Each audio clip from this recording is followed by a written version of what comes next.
Il a été publié dans le journal Le Monde. Ce rapport de l'Office de l'eau dresse un constat alarmant. Nos eaux se sont dégradées massivement, que ce soit nos eaux de rivière, la mer, les nappes phréatiques. Pour exemple, nous n'avons plus aucune rivière classée en très bon état. Laurence Théâtre. L'île aux belles eaux serait-elle un lointain souvenir? La totalité du littoral de la Guadeloupe présente un état médiocre à moyen. Quasiment tous les bassins, versants, lacs et zones maritimes sont classés en zones sensibles aux pollutions à cause des rejets en azote et en phosphore, des rejets qui doivent absolument y être diminués. Sur les 47 rivières que compte la Guadeloupe, plus de la moitié présentent un état écologique médiocre à moyen. La pollution chimique y est fortement présente dans 17 d'entre elles. Les responsables, l'assainissement collectif essentiellement, les stations d'épuration non conformes qui rejettent trop d'azote et de phosphore. L'agriculture, essentiellement la culture de la canne à sucre, qui occupe 44% de la surface agricole utile de la Guadeloupe. Selon le rapport de l'Observatoire de l'eau, la banane serait devenue plus vertueuse et elle ne représente que 7% des surfaces agricoles. La chlordécone est détectée dans près de la moitié des rivières et cours d'eau, essentiellement dans le sud Basse-Terre. Dominique Laban est ce soir sur ce plateau. Bonsoir. Bonsoir. Vous êtes le directeur de l'Office de l'eau, premier coupable de cette dégradation massive de nos eaux. L'agriculture, pourquoi? Il faut nuancer votre propos et il faut que je clarifie un certain nombre de choses. L'Office de l'eau, c'est un établissement public dont la mission est d'assurer le suivi de la ressource en eau dans les milieux aquatiques, les cours d'eau, les rivières, les eaux littorales, les eaux souterraines, et d'en assurer la préservation.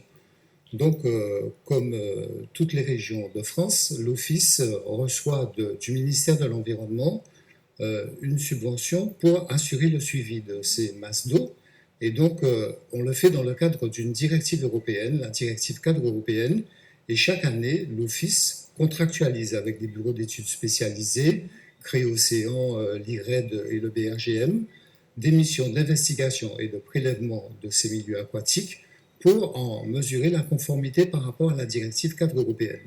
On le fait chaque année. Cette année, on est dans une configuration particulière puisqu'on est dans la période de renouvellement du SDAGE. Le SDAGE, c'est le schéma directeur d'aménagement et de gestion de l'eau qui définit les fondamentaux des problématiques de l'eau sur les missions de service public aussi, mais tout l'environnement qui gravite autour de l'eau. Nous avons donc été mandatés par la direction de l'eau et de la biodiversité pour réaliser un état des lieux. Cet état des lieux se fait tous les 6 ans. Et donc, cette année, l'Office pour intensifier ses investigations, pour évaluer l'état de ces milieux. On s'est rendu compte que par rapport au précédent stage, il y a eu des pressions supplémentaires qui se sont exercées sur ces milieux et qui les ont dégradés. Alors, le rapport est préoccupant, oui, et donc on mobilise à l'Office toutes les voies et moyens pour sensibiliser l'opinion publique, changer les pratiques. Avant de sensibiliser l'opinion publique, ce qu'on va faire dans un instant, dans ce rapport, il est écrit qu'il y a des responsables, l'agriculture en fait partie. Pourquoi? La présence de pesticides?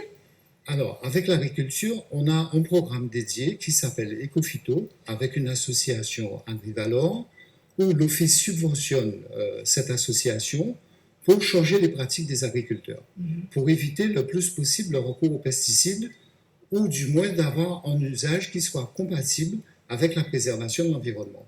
On le fait régulièrement et on a un partenariat qui est de qualité.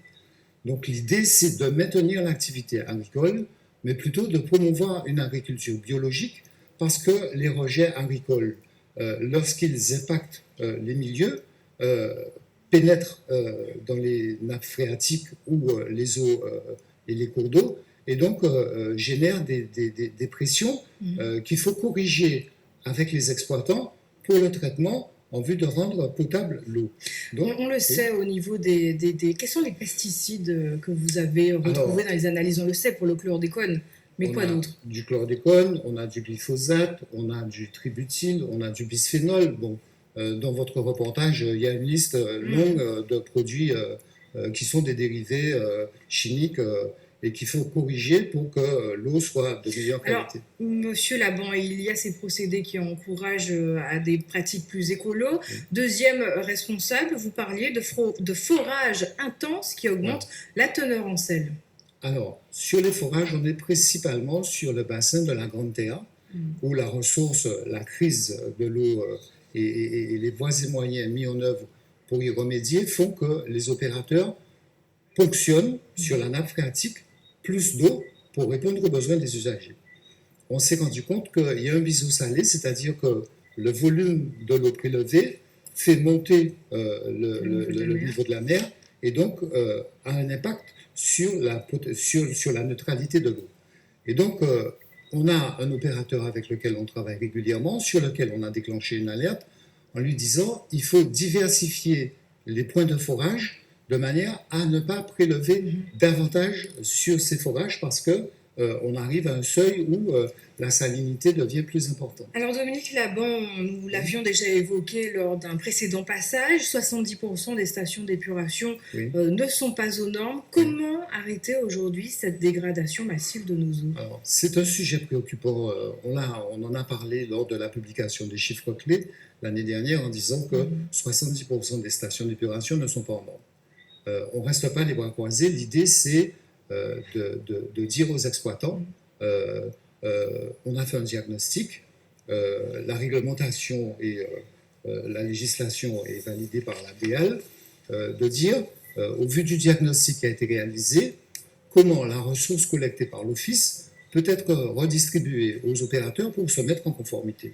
Et donc là, chaque année, l'Office a l'obligation de publier un rapport sur l'assainissement pour les stations d'épuration de moins de 2000 habitants. Et donc, on est à pied d'œuvre et on fait un travail de proximité et on a lancé un appel à projet pour inciter les bailleurs sociaux et les différents opérateurs à se mettre en conformité. Donc, on les accompagne. Merci Dominique Laban d'être venu ce soir sur ce plateau.